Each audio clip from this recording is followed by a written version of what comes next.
Olá, tudo bem com você?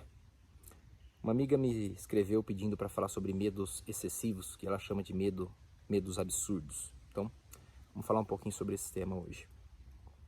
Antes de mais nada, é importante a gente refletir que o medo ele é natural e ele é necessário para a nossa vida.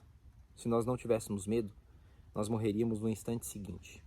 Um exemplo que podemos dar é atravessando a rua, se a gente não tiver medo do carro, a gente vai atravessar e vai ser atropelado. Ou de frente para um animal selvagem, se nós não tivermos medo, nós não vamos correr e vamos ser devorados por esse animal. Então o medo ele faz parte da gente, parte da nossa proteção instintiva.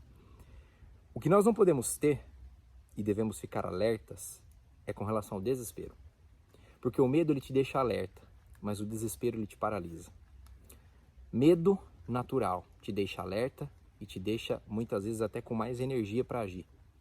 Desespero te paralisa e te faz ficar no mesmo lugar e pensar de forma irracional. Esses medos absurdos que a gente pode chamar de desespero são neuroses. E neuroses para a psicanálise são comportamentos ou situações ou sintomas que surgem no nosso corpo fruto de desejos ou de experiências que nós recalcamos para o nosso inconsciente. Toda vez que o ego, e o ego somos nós mesmos, não o ego do sentido popular, o ego eu, toda vez que o ego é frustrado ou que ele é atacado, ele lança algum mecanismo de defesa para que ele não seja mais atacado. Mecanismos de defesa são as neuroses e você pode desenvolver 1 milhão de neuroses. O ser humano tem uma capacidade incrível de criar neuroses. Pode ser um medo, pode ser uma agressividade, pode ser uma vergonha excessiva. E quando é que eu devo me preocupar? Se isso estiver atrapalhando você de viver. Todos nós temos medo, vergonha, uma agressividade, mas se isso estiver acabando com a sua qualidade de vida, estiver te atrapalhando de viver, você precisa buscar ajuda.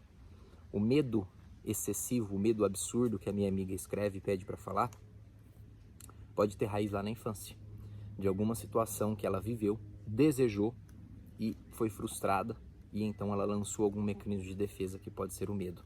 Ou pode ser alguma situação em que ela foi atacada, ou alguma situação em que ela foi humilhada ou rejeitada, porque não importa a situação, mas sim importa como a criança se sentiu com relação à situação. Você pode estar aí do outro lado e pensando, mas eu também fui muito atacado, rejeitado na minha infância e não desenvolvi isso.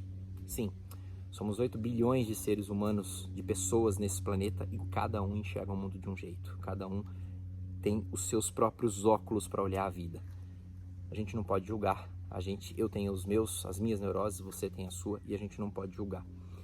O que eu diria para você se livrar desse medo? Você precisa fazer uma visita lá na sua infância, lá onde ele começou, porque certamente esse medo está tentando te proteger de alguma situação que você não quer mais viver inconscientemente, tá bom? Grande dia para você.